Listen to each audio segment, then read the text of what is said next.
2 de marzo del 2016. Gracias, productor, por cambiarlo. Bueno, estamos acá en otro programa más, en el segundo año de Abogado Soy. Un programa hecho para vos, en el que buscamos explicar un poco las cuestiones de derecho que se viven en la vida diaria. Como siempre, podrán buscarnos ahí en hora60.com. Ahí estamos ahí en el streaming en vivo. También pueden ver a través del YouTube y a través de nuestras redes sociales, el Twitter y el Facebook. Ahí van a poder encontrar los programas anteriores, la primera temporada, acá con el doctor Rizzo, que estuvimos ahí explicando distintas temáticas durante el año pasado y este año. Así que bueno, hecha ya la introducción, hoy tenemos un programa bastante movido. Vamos a estar hablando sobre cuestiones sobre el tema de los piquetes, qué es lo que pasó, cómo se lo analiza todo este tema. Acá el doctor Rizzo ha hecho un análisis exhaustivo de la cuestión. Y también vamos a estar hablando con un especialista en Derecho Penal, el doctor Liera, que nos va a estar explicando el tema de la ley del arrepentido. Vamos a sacar un tema, Juan, que todavía nadie sabe, y hoy vamos a saber nosotros acá, premisa absoluta. Un tema que se está por venir, ¿no? Se está por venir, ¿no?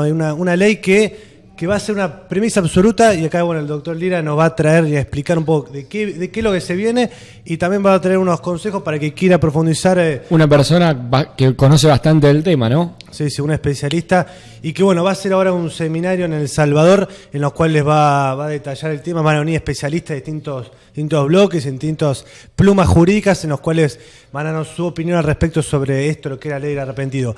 Que por más que parece ser algo nuevo, existe un antecedente acá en la Argentina. Y es una ley que en Brasil tuvo mucha cola. En Brasil, todos los casos que estamos viendo ahora de corrupción que están en la justicia fueron gracias a la ley del arrepentido, de gente que dentro del mismo gobierno empezó a hablar y empezó a contar lo que había pasado. Exacto. Y bueno, que seguramente va a estar el doctor Liera explicando, viene de Estados Unidos, donde todos vemos en las películas que le ofrecen reducir la condena, la pena a favor de que hable, ¿no? La típica de la película. Exacto, así que bueno, la película vamos a ver en Argentina, aunque no parezca, aunque no lo crean. Así que bueno, hace una semana bastante movida, los últimos 10 días desde el último programa, ha traído bastante cola en los medios, cuestiones jurídicas, en los medios, en la prensa, en los grandes canales. Se han hablado de cuestiones que tienen una relevancia jurídica importante. Yo marqué 5, Juan. Tenemos la primera: la Corte hará públicas las causas por corrupción, trata de personas y narcotráfico. ¿Esto a qué crees que se debe vos? Yo creo que es un poco toda esta nueva cola que está trayendo el macrismo de empezar a sacar este tipo de cuestiones al aire, ¿no? Empezar a que la gente se entere un poquito más de esto, y creo que también tiene que ver con la ley del arrepentido. Cuanto más vos sabés del tema, cuanto más público es, menos te podés escapar. Exacto. Entonces, de esta manera, lo que hacen es buscar un poco más el apoyo de la gente en las causas, y que si alguien conoce algo pueda llegar a dar una ayuda en la justicia con estos casos, y que ayude a resolverlos, ¿no? Y también que se haga público, ¿no? Que también aquellos que están denunciados por corrupción, que lo sepa el común de la gente, ¿no? Que pueda acceder a todo, si no sea algo que esté oculto ahí en la justicia, que uno se entere cuando prescriben las causas. Exactamente, es importante. A ver, los delitos de corrupción son importantes conocerlos, porque vos podés contratar con una persona que está juzgada y está condenada por delito de corrupción sin saberlo. Entonces, por ahí está bueno que esto se haga público, y más sobre todo los temas de trata. Conocer a una persona que está involucrada en un tema de trata es importante para todos, porque así podemos protegernos un poquito más entre todos. Bien, después otro tema que también esta semana trajo cola en los medios, que hubo declaraciones cruzadas a través del IA, es la cuestión del juez Bonadío, que aparentemente la citó a la expresidenta de nuestro país. Pero está citada como testigo. Como testigo. Como testigo, no está imputada, está citada como testigo. No, a ver, ¿esto qué es? Se la llama a la presidenta a que cuente un poco lo que ella sabe de esta situación. Yo, por lo que tengo entendido, se la citó a prestar indagatoria el juez Bonadío, que es una cuestión distinta a testigo. Se trascendió al principio que era una cuestión testimonial, pero aparentemente hay indicios como para citar la indagatoria. O sea, quiere decir que en un principio estaba solamente citada como testigo. Eso es lo que el primer trascendió. Ahora supuestamente es indagatoria, o sea, existe una supuesta comisión de un hecho. Entonces el juez considera que es partícipe. Y esto es juntamente, también se lo citó que puede llegar a ser partícipe. Exacto. Ahí está también la cuestión del expresidente del Banco Central, también está Kicillof. Kicillof dijo que voy a ver si voy, dijo Kicillof, ¿no? Está bien, yo voy a ver si voy a trabajar también. Así que bueno, por otro tema que también no ha estado mucho en los medios, pero creo que es fundamental que lo tengamos presente, también un hecho de corrupción, un organismo que durante muchos años ha sido un organismo con demasiada corrupción y demasiada estafa a todas las personas más vulnerables de nuestro país, que es el PAMI, ¿no? Se lo confirmó el procesamiento de Luciano Di Cesare, ex director del PAMI. Una causa por defraudación de administración pública. La verdad que esto es hace poquito nos enteramos de todo esto que venía pasando. Gente ya muerta hace varios años que compraba medicamentos, que el PAMI cubría parte de esos medicamentos. Toda una red bastante grande. La verdad es que de a poco nos vamos enterando de ciertos temas. Este asunto del PAMI, un órgano estatal, en realidad es un privado, pero es parte del Estado, que ya se fundió una vez, ya tuvo varias intervenciones. Está bueno que nos enteremos, así como dijimos lo de la ley de corrupción, está bueno enterarnos de qué es lo que pasa con el PAMI. Que la justicia tarda, pero llega, ¿no? En algún momento, por suerte, llega. Es una de las cajas más importantes de fondos que tiene el PAMI, ¿no? Ahí se va mucho presupuesto de la nación. Se da mucho presupuesto y la verdad que la gente que utiliza el PAMI es gente que a veces de bajos recursos. De bajos recursos y gente grande que ya viene con el caballo cansado, que no tiene la posibilidad de defenderse, que acepta lo que le viene. Entonces la verdad que podrían tener un servicio mucho mejor y vamos a ver si en realidad lo pueden tener y no lo están teniendo por cuestiones de corrupción. Sí, ¿no? Que bueno, si es culpable que sea condenado, como siempre decimos, Juan. Después, el anteúltimo punto importante que rescatamos esta semana en el ámbito jurídico es Menem Cavallo, ¿no? Menem se difundió una sentencia que no tuvo la semana. Mirá esa foto que tenemos ahí en pantalla. Mirá, se están sonriendo, ¿no? Un clásico, ¿no? No creo que estén sonriendo ahora. Ahí esa corbata le gusta a mi amigo Martín, que está acá en la cosa. La corbata de los relojes, un clásico de los 90, ¿no? Un clásico. Bueno, esta semana se difundió un fallo que hablamos la semana pasada, los fundamentos de la sentencia al doctor Menem y a Cavallo por los sobresueldos, ¿no? El Tribunal Oral y Federal número 4 esta semana dio a conocer, la semana pasada hablamos de que se lo condenó a 4 años al expresidente y a 3 años y medio al exministro. Y esta semana, bueno, se dieron los fundamentos de esta condena. Un hecho sin precedentes y muy importante para nosotros, para el país. La verdad es que todo está en línea con hacer conocer a la población cuáles fueron los desmanejos dentro del Estado. La verdad es que es algo para sacarse el sombrero, más allá de el partido que sea, es algo que si lo tomamos como política de Estado, a futuro nos puede hacer mucho bien.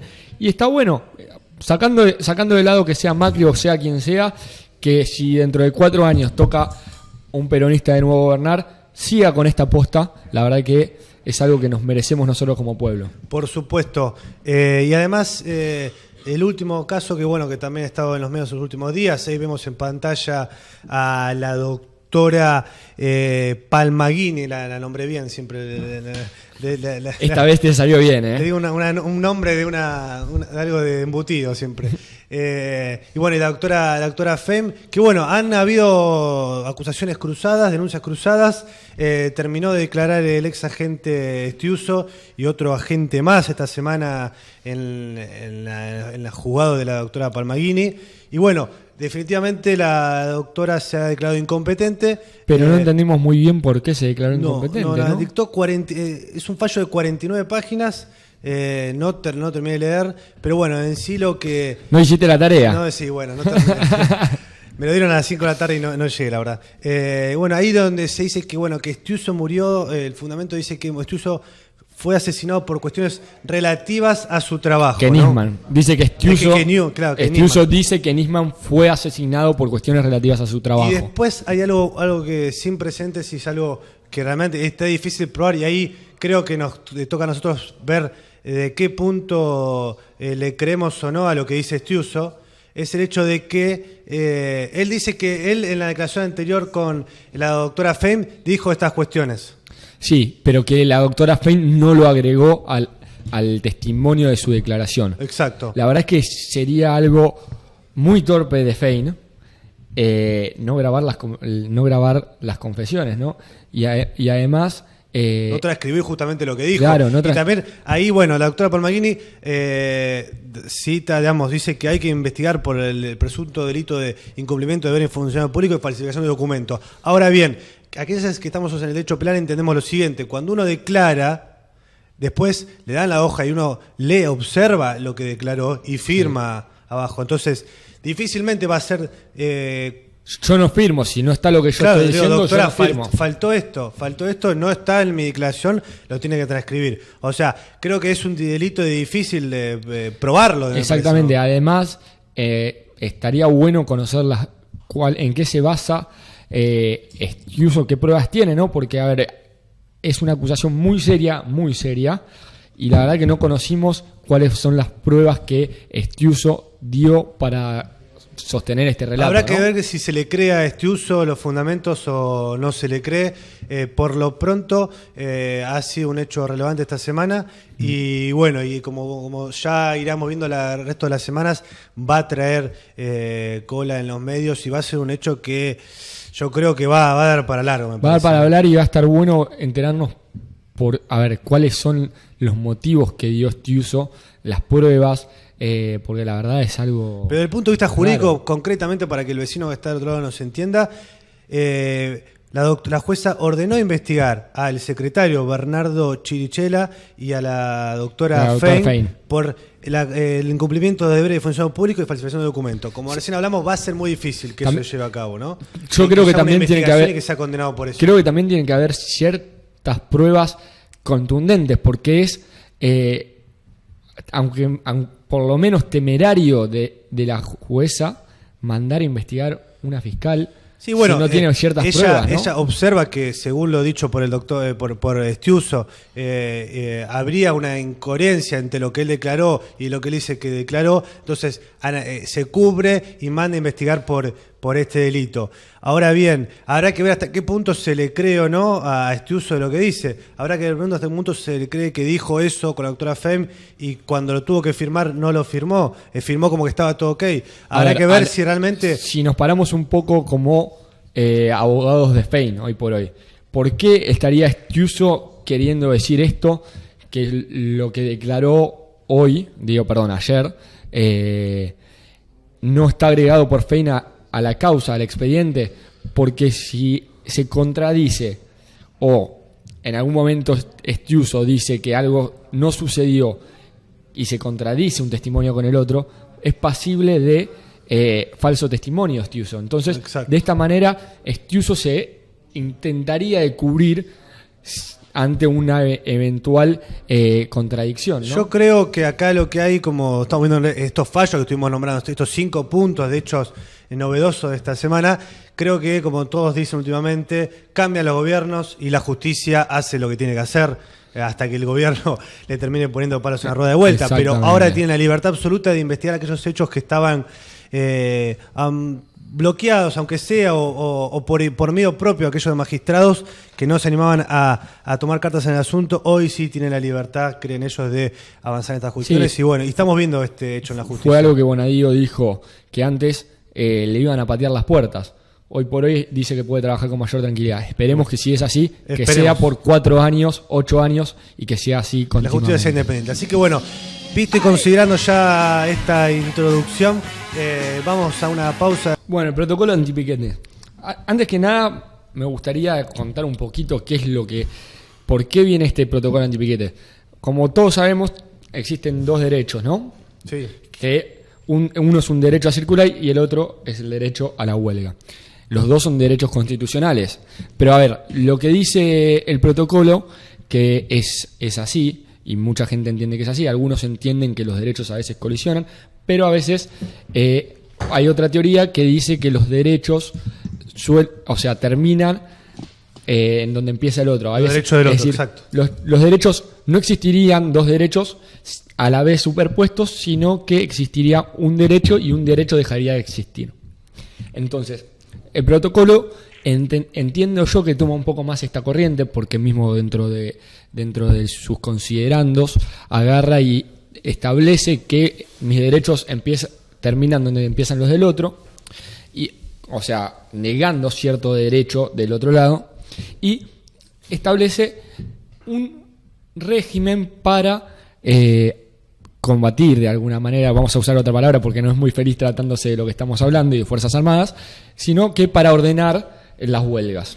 Es una promesa de campaña el ingeniero Macri. Es una promesa de campaña que creo que tiene mucho más de promesa todavía que de realidad. Tiene mucho más de querer ser que de ser. De hecho, la primera protesta que estuvo bajo esta resolución no fue aplicado y la ministra estaba en Washington. No. Entonces, vamos a distinguir primero que el protocolo habla de dos tipos de manifestaciones: la manifestación programada y la manifestación espontánea. A ver, la programada... Expliquemos primero qué es la manifestación programada y qué es la espontánea. ¿Cómo define las espontáneas cuando no son programadas? Básicamente esa es la definición. Y son programadas, obviamente, cuando en aquellos casos en que se coordina cómo se va a llevar a cabo la protesta y que es avisada a las autoridades competentes. Se avisa a la autoridad y se coordina la forma de la protesta. Exactamente. O sea, voy a pasar por tal calle, voy a ir a tal lado, empiezo a tal lado, termino a tal lado. No solo se coordina, sino que también lo que es mandatorio el protocolo es de resolver la situación antes de llegar al conflicto. Yo te aviso que dentro de una semana voy a protestar. Bueno, intentemos resolverlo antes, tenemos toda una semana para charlar. Bien, contemos puntualmente cómo funciona cada una y cómo actúa el protocolo. Ahora vamos a contarle un poco a la gente cómo es el protocolo ante una protesta. Las Fuerzas Armadas, a través de este protocolo, tienen que garantizar la libre circulación de las personas, ya sea en calles, autopistas, rutas, y el protocolo hace una enunciación no taxativa. Le contamos un poco a la gente que está del otro lado que no taxativa significa que no es, que es simplemente enunciativa. A ver, no es solamente lo que está acá, o sea, autopistas, rutas, sino que es calles, trenes, etcétera, etcétera. Entonces, las Fuerzas Armadas, si ante una protesta, lo primero que tienen que hacer es avisar al ministro de Seguridad o a la autoridad competente. Avisar al ministro de Seguridad y comunicarse con ellos, ya sea nacional, provincial o el que corresponda. Entonces, ahí comienza toda una etapa de negociaciones.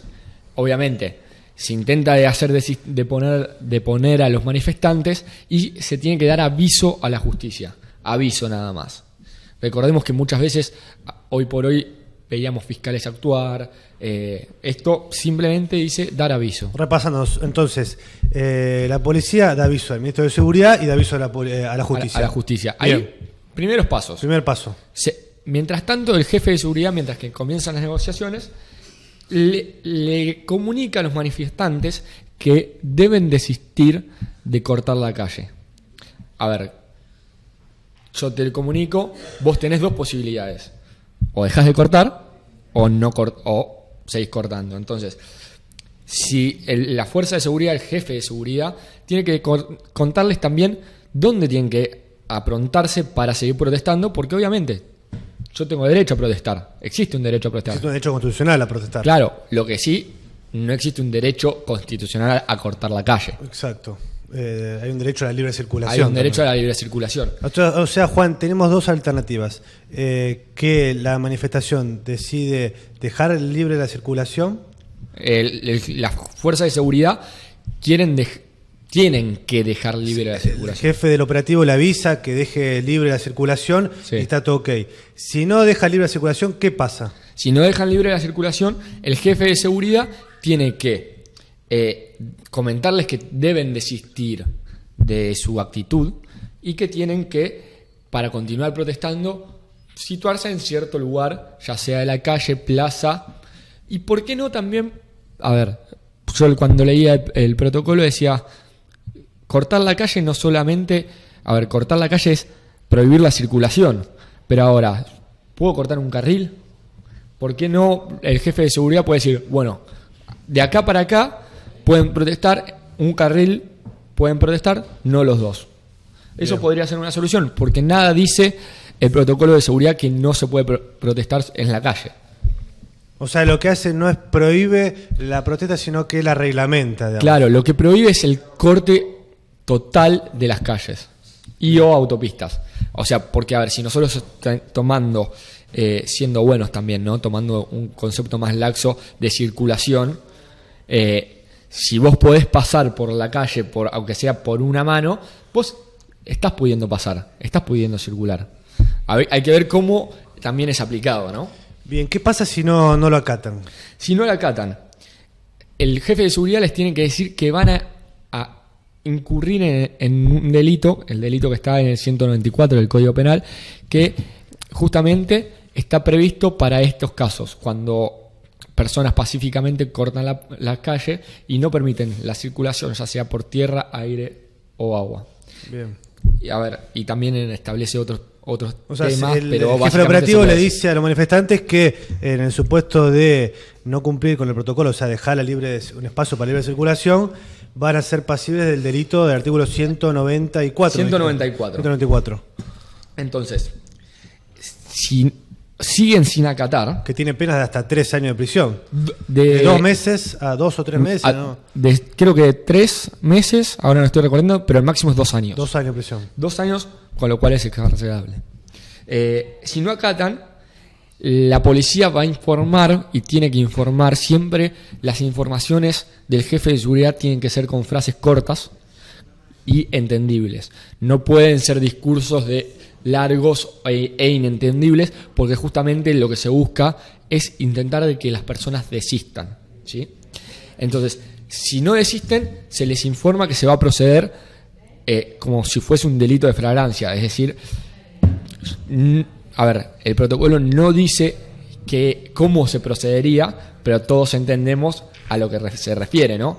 Que se procedería a arrestar, a terminar con el delito, claro, y arrestar a las personas. Arrestar a las personas. O sea, se observa la comisión en el acto del delito. O sea, la fuerza pública observa la comisión de delito, y cuando observa la comisión de delito, lo que este tipo de delito es lo que permite es actuar directamente. Y la policía tiene un deber de actuar. Exacto. Con lo cual, si no actúan, la policía es pasible de ser juzgada por... No necesita ningún tipo de orden para actuar cuando observa la comisión de delito. Exactamente. Con lo cual... si no, además incumplirían sus deberes, con lo cual es medio... Hay que seguir viendo cómo se va a equilibrar todo esto. O sea, por lo que me está diciendo, y algo que es cierto, la policía tiene ahora una obligación, porque como dijiste vos muy bien recién, si no cumplo... Estoy incumpliendo mis deberes. Un policía exacto. tiene que proteger a las personas, proteger la seguridad y hacer cumplir la ley. Exacto. Ante la flagrancia, ¿no? Obviamente estamos acá, siempre lo tienen que hacer, pero ante la flagrancia tienen que proceder. No tienen que, como antes, esperar la orden del juez, sino tienen que actuar por instinto propio, claro, por actividad propia. Tiene que actuar ante la orden del jefe de seguridad. Exacto. Entonces, acá el protocolo, yo creo que es a propósito, porque saltea qué es lo que puede llegar a salir mal, obviamente. Flagrancia, policía que procede a aprender a los reos, o posibles reos. ¿Qué pasa? Obviamente que se va a dar toda una situación de tumulto, de corrida, una situación poco feliz. No tiene que usar la fuerza, ¿no? Claro, ahora vamos a contar unas peculiaridades, pero dentro del protocolo se dice que las Fuerzas Armadas tienen que usar el mínimo de la fuerza posible. Bien. Obviamente que para prender a alguien vos necesitas utilizar fuerza. Entonces, para repasar, para seguir el punto, ¿no? Se le comunica, le dice que no pueden cortar la calle, ellos deciden cortar la calle igual, se le dice que esto es un delito del artículo 194 del Código Penal, que se va a proceder como flagrancia. Se va a proceder como flagrancia, y después se procede a la detención de las personas. Que, como dijimos nosotros, a la detención, y finalmente se va a labrar un acta. Se va a labrar un acta con todo lo sucedido. O sea, se detiene a la cantidad de gente que esté cometiendo delito. O, suponemos que no se va a tener que detener a toda la gente, que cuando se agarre a uno, se agarre a dos, la gente va a tender a dispersarse, ¿no? Y uno de los principios del protocolo es que las Fuerzas Armadas tienen que acompañar la desconcentración de personas. Bien. Acompañar, no perseguir, ni reprender, ni nada. Acompañar para, obviamente, vigilar de que todo ocurra en orden. Entonces, al final de todo se va a labrar un acta en la cual si hay personas que hayan incitado a la violencia, hayan ocasionado daños, se lo va a informar, ¿sí? Y se los va a proceder a juzgar por el delito de daños. Bien. Entonces, como notas relevantes de este protocolo, está esto que decíamos recién, que la policía tiene que utilizar el mínimo de fuerza, ¿sí? Después, algo peculiar, por lo menos, es que reglamenta dónde tiene que ir los medios de comunicación. Los medios de comunicación van a tener que estar parados y filmando o grabando de alguna u otra manera. Establece también un protocolo de cómo también tienen que actuar los medios de comunicación ante una manifestación. Exactamente. En donde diga las Fuerzas Armadas. Esto a mí, cuando poco, me parece un poco limitativo de la libertad de expresión. Porque si yo quiero filmar la protesta desde adentro, esto me lo estaría limitando. Sí, yo creo que lo que buscan es que los medios también no terminen también complicando el tránsito con... Exactamente, lo que dice es que también... Y ofrecer un tipo de seguridad también, no quieren que los medios entorpezcan el procedimiento y además que no sean víctimas del procedimiento. Porque, a ver, obviamente cuando, lo decíamos recién, cuando se procede a detener a los manifestantes, seguramente haya corridas, haya situaciones tumultuosas que pueden resultar en desmedro de los periodistas. Y a ver, básicamente esos son los principios, y como último principio tiene el deber de filmación. La policía tiene que filmar todo el operativo. Algo bastante novedoso. Algo novedoso y que me parece que está bueno, porque si hay obligación en tener la filmación, vamos a poder ver los casos de exceso policial. Clarificar muchos hechos. Exactamente. También. Vamos a poder ver quién realmente es el que incita a la violencia, quién realmente protesta pacíficamente, ¿no? Obviamente. Bien, Juan, para ir cerrando con el tema, con la explicación así después de la pausa dentro del doctor Lira, punto por punto, resumámoslo, así le queda claro al vecino. Punto por punto. ¿Qué pasa? Manifestación. Si 9 de julio y si es programada, vamos a negociación. Si no es programada, las Fuerzas Armadas tienen que tender a liberar la circulación. Nos va a informar, ¿sí?, que tenemos que desistir de esta actitud de cortar la calle. No desistimos. Nos dicen que vamos a ser pasibles de incurrir en el delito que establece el 194 por el corte de la calle. Seguimos sin desistir nuestra actitud, sin deponer nuestra actitud.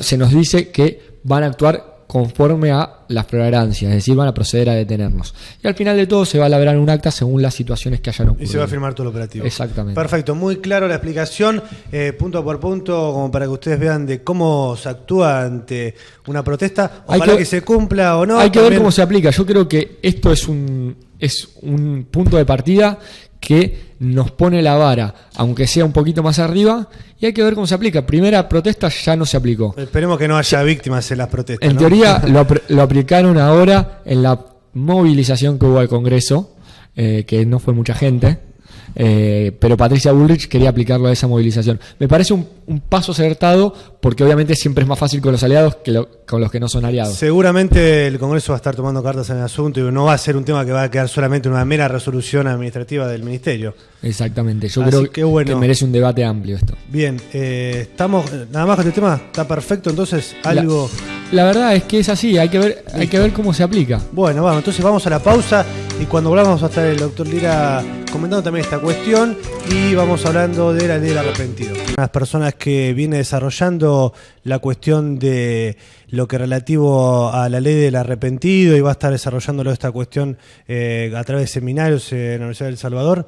Y bueno, y también nos va a estar dando su opinión al respecto en lo que tiene que ver con esto que estuvimos hablando recién, Juan, que es la cuestión de los piquetes, ¿no? Que es un hecho bastante complicado, ¿no? Exactamente, creo que, nos va a aclarar muchos temas de cómo lo ve él, un especialista en el derecho penal, y además todo lo que tenga que ver con esta nueva ley que va a salir, si Dios quiere, que es la ley del arrepentido, ¿no? Y sí, una ley del arrepentido que, como va a estar hablando ahora el doctor Lera, es una ley que tiene su precedente, pero está focalizada a cuestiones puntuales como son las cuestiones de terrorismo, que en la época del 2002, el 2000 el Senado lo aprobó. El tema de los piquetes, ahí estuvimos recibiendo varios mensajes de Twitter. Ahí nos pregunta una vecina acá de Villa Adelina. A ver, estamos ahí en comunicación ya ahora con el doctor Lira. A ver, Carlos, ¿me escuchás? Te escucho muy bien, Lucas. ¿Cómo estás? Buenas noches. Ahí te escucho, ¿eh? ¿Cómo andas, Carlos? ¿Querés llamar a un...? Tienen un fijo en la producción, si quieren. Bueno, a ver, que llamen por favor no escucho, no tengo retorno, a ver, por acá a ver, un minuto, a ver. No tenemos retorno, pero ahora sí creo que vamos a tener retorno. Ahí tenemos retorno. A ver si ahí te escucho. Ahí te escucho bien, a ver. Hola. Bien, ¿cómo andás, Carlos? Muy bien, gracias a Dios. Ya te hicimos la presentación de rigor, nombrando todos tus títulos y honores.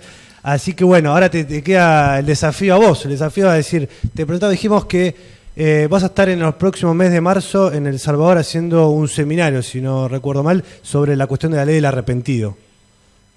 Mira, va a ser el 20 de abril en principio, bien. Porque estábamos muy sobre la fecha con los expositores, los disertantes, todos tienen muchos compromisos, todos están vinculados o a la actividad jurisdiccional o a la política, a la actividad legislativa, así que la fecha tentativa es el 20 de abril. Bien, perfecto.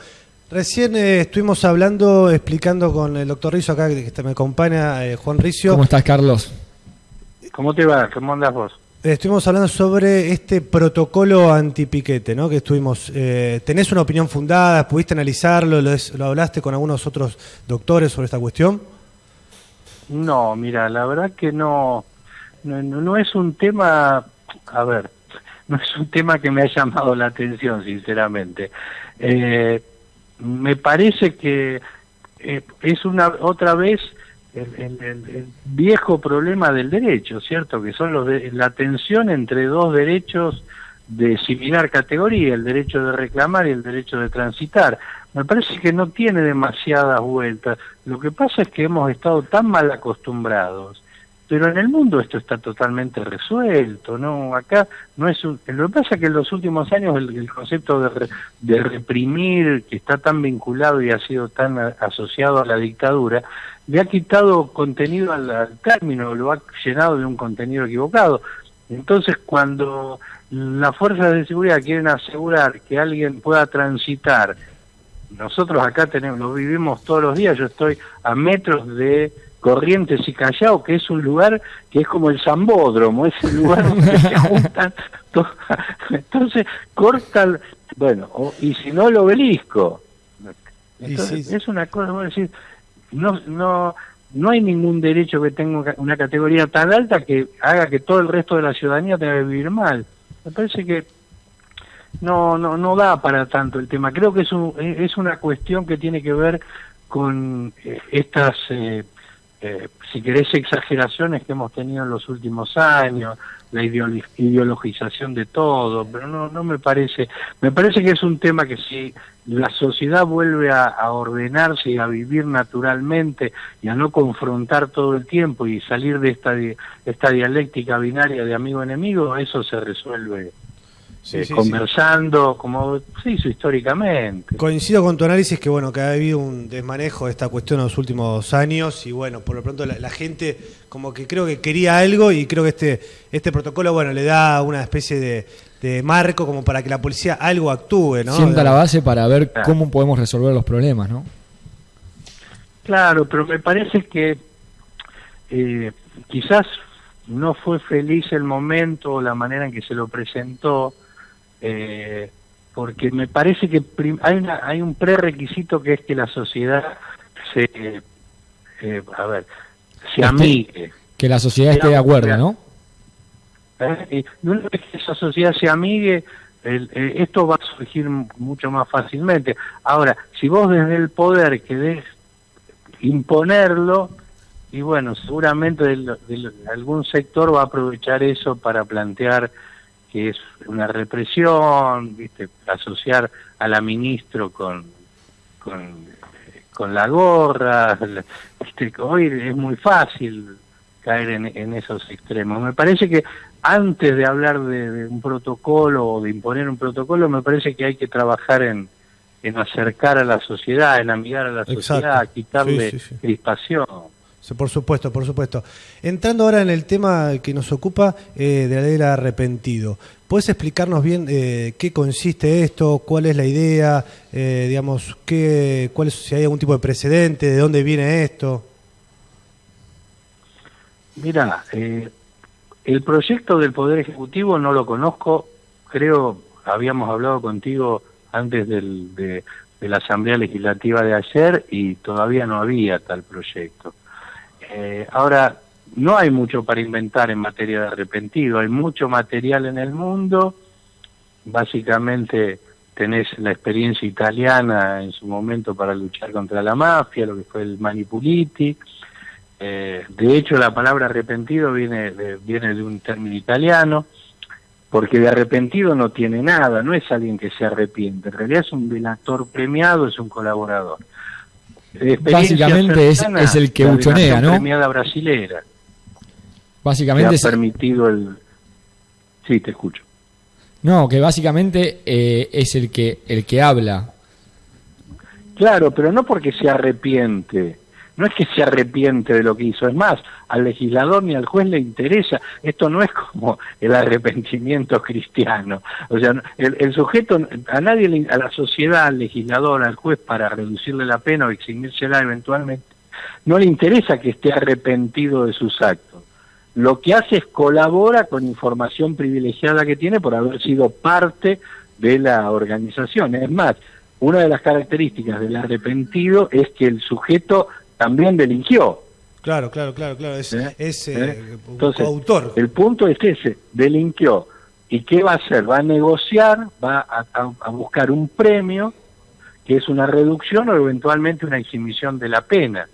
O sea, Pena lo que que le corresponde por la actividad que él desarrolló dentro de esa organización y para criminal. que el vecino que nos en está general viendo siempre entienda, estamos ¿no? hablando de crimen organizado, ¿cierto? Claro. Y para que el vecino entienda, ¿en qué consiste, digamos, en qué puede ayudar a la justicia? ¿Por qué tiene que haber una ley de arrepentido? ¿Por qué es bueno para la justicia, no? Mira, es muy interesante en la serie esta del Patrón del Mal, de Escobar.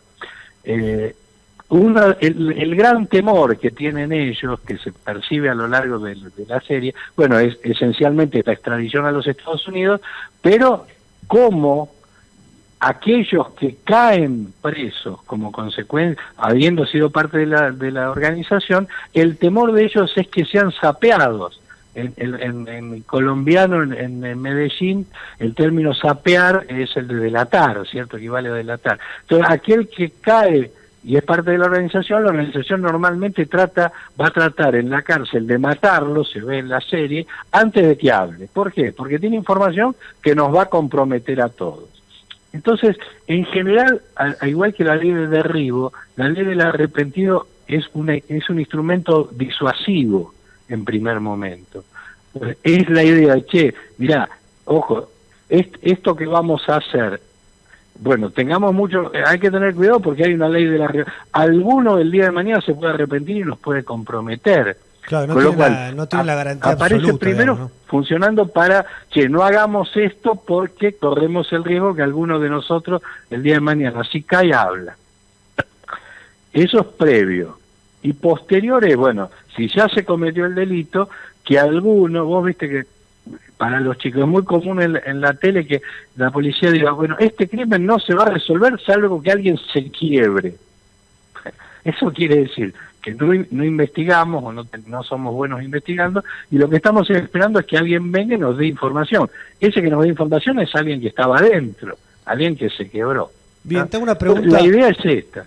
Te hago una pregunta, que ahí vi tu columna en Infobae el otro día, y que, bueno, que has analizado la cuestión de la jurisprudencia en lo comparado, ¿no? Sí. ¿Cuál crees que, o es en otros países, el momento, o sea, tiene la persona que, el arrepentido, tiene un tiempo en espacio durante el proceso que se puede arrepentir o lo puede hacer en cualquier instancia, digamos, para que el vecino que está al otro lado entienda cuándo puede funcionar esto, ¿no? Mira, el arrepentido está incorporado, incluso en el proyecto de Sergio Massa, él lo incorpora dentro del Código Procesal Penal como una prueba. Una prueba. En realidad, lo cual está muy bien, me parece que metodológicamente está muy bien tratado, porque en realidad se trata de un medio de prueba, y como tal la clave después es cómo valorás esa prueba, ¿no? Ahora, ¿cuándo? Bueno, eso depende de la extensión que le quieras dar. Normalmente se dice que es antes, durante, algunas legislaciones dicen antes del proceso. Una vez que empezó el proceso, mi amigo, caducó su derecho a arrepentirse. Los proyectos que hay acá, los proyectos, incluso en la experiencia argentina, en la ley de narcotráfico, en la ley de terrorismo, la modificación que salió cuando fue lo de AMIA y embajada, y en secuestro extorsivo y privación ilegítima, es antes o durante el proceso. Entonces, esta extensión depende de lo que la sociedad le quiera dar. Algunos son mucho más estrictos y dicen, no, una vez que empezó el proceso, usted no tiene derecho a arrepentirse, tiene que decirlo antes. Me parece que es mejor dar la oportunidad incluso durante el proceso. La clave es cómo se valora, ¿cierto? Cómo se valora la prueba y evitar los falsos, los que mienten, ¿cierto? Ser muy la prueba, en la valoración. O sea, para que la gente entienda, la prueba tiene que ser valorada en conjunto con un resto de pruebas, digamos. No solamente esa prueba es la prueba fundamental para condenar a una persona, sino que debe ser realizada en el conjunto. Claro, exactamente. Carlos, te hago una pregunta. En la medida de lo posible corroborada por prueba objetiva, por prueba científica, ¿cierto? Bueno, dio la dirección de dónde estaba el dinero, dónde, en qué cuenta. Bueno, pero después habrá que ir y corroborar que efectivamente la cuenta está. No bastará solamente ese testimonio, habrá que ir y buscar la cuenta, habrá que ir y buscar dónde estaba el cadáver, ¿cierto? Carlos, te hago una consulta, Carlos. Sí. ¿Vos considerás que esto tiene que ser regulado por el código de fondo o por el código de procedimiento? Porque, a ver, es una causal limitativa de la responsabilidad. Vas a tener, en dos lugares lo vas a tener que poner. Lo vas a tener que poner en el código de fondo por el tema de la reducción de las penas. Claro. Okay. Vos fijate que, por ejemplo, en materia de secuestro extorsivo y privación ilegítima, vos lo que hiciste es incorporar en 41 terц al Código Penal. Claro. Lo que vas a legislar en el procesal es la prueba, es el arrepentido, la entrega vigilada, el colaborador. Hay un proyecto de los años, de la época de los 90, de un congreso que hizo Eduardo Varela Cid, me acuerdo que yo participé como asesor de él, donde incluso se incorporaba la figura del informante, es un sujeto que no es parte de la organización. Claro, tengo una pregunta. Tiene información y la brinda. Tengo una pregunta. Hay un antecedente que está la figura del arrepentido para aquellos casos de terrorismo. ¿Se utilizó alguna vez en Argentina con uno de estos casos? Porque dijiste el tema AMIA. ¿Hubo algún tipo de uso de esto o no? Se usa mucho en drogas. Drogas. Se usa mucho en drogas. Yo lo que más conozco es el tema de drogas. En secuestro extorsivo, la verdad que no tengo memoria. Y en AMIA y en embajada no recuerdo que haya habido arrepentidos. Pero acá me parece que lo importante, muchachos, del proyecto es que lo que apunta es a los delitos de cohecho, malversación, negociaciones incompatibles, enriquecimiento ilícito, o sea, a esos capítulos, a los artículos que van del 256 al 268 del Código Penal, exacciones, el tema de funcionarios públicos. Claro. Porque ya el narcotráfico lo tenés, que es lo más importante. En terrorismo lo tenés. En secuestro extorsivo y privación ilegítima lo tenés. Acá el punto es cómo usarlo con la corrupción pública, los denominados genéricamente delitos de corrupción, que viene de la mano con el castigo y el recupero del dinero mal habido, el decomiso. Bien, bárbaro. Eso me parece que es lo novedoso de lo que se está hablando hoy. El tema de extinción de dominio o decomiso de aquello que no pudiste probar, o sea, una suerte de inversión fuerte de la carga de la prueba. Bueno, si fuiste parte de una organización criminal, todo lo que tenés se presume que es ilícito, salvo que me demuestre fuente lícita. Vos lo dijiste ahí. Es un... El tema de la extinción de dominio para los casos de corrupción también sería algo que también vendría con esta batería de proyectos que mandarían. Sí. Algunos lo llaman extinción de dominio y otros lo llaman decomiso. Decomiso. ¿Puedes explicarnos bien qué sería y cómo se aplica, qué caso se aplicaría? Es lo que pasó en el caso de María Julia con el tema de que se le remató, ¿te acordás?, el Petit Hotel, porque, bueno, se la condenó por enriquecimiento ilícito y no pudo probar que había comprado ese inmueble con dinero que podía justificar, ¿cierto?, como de fuente lícita. Entonces, se ve muy claro en el tema de Colombia con los narcotraficantes. El otro día se acaba de rematar la casa que tenía Escobar en Miami. Sí. El Estado colombiano se quedó con una gran cantidad de bienes de Escobar, porque se entendía que provenían del narcotráfico, porque la familia no podía probar que el origen de los fondos fuera genuino, ¿no? Y eso con esta ley se eso podría me parece hacer, entonces. que a la gente es muy fuerte para la sociedad, porque muchas veces dicen, bueno, está bien, bueno, no va preso, pero al menos que devuelva lo que es, devolver la bolsa, ¿no? Como claro, el famoso devolver la bolsa. Bueno, Carlos, muchas gracias por explicarnos, fue muy claro. Y bueno, aquel que quiera ir, en abril estará el seminario tuyo ahí en El Salvador, se estará enterando por las redes del Salvador, ¿no?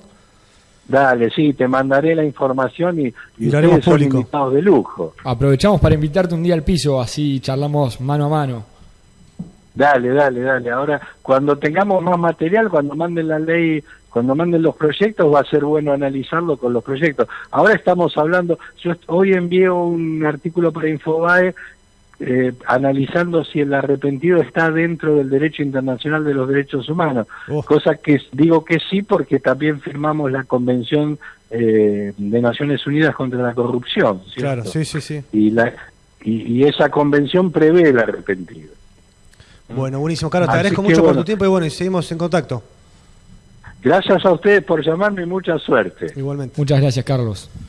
Bueno, Juan, llegamos. Qué claro que estuvo esto, ¿eh? Hoy pasamos por temas más que interesantes: el tema del piquete, el tema de la ley del arrepentido, todo tema penal. Todo tema muy actual, ¿eh? Muy actual.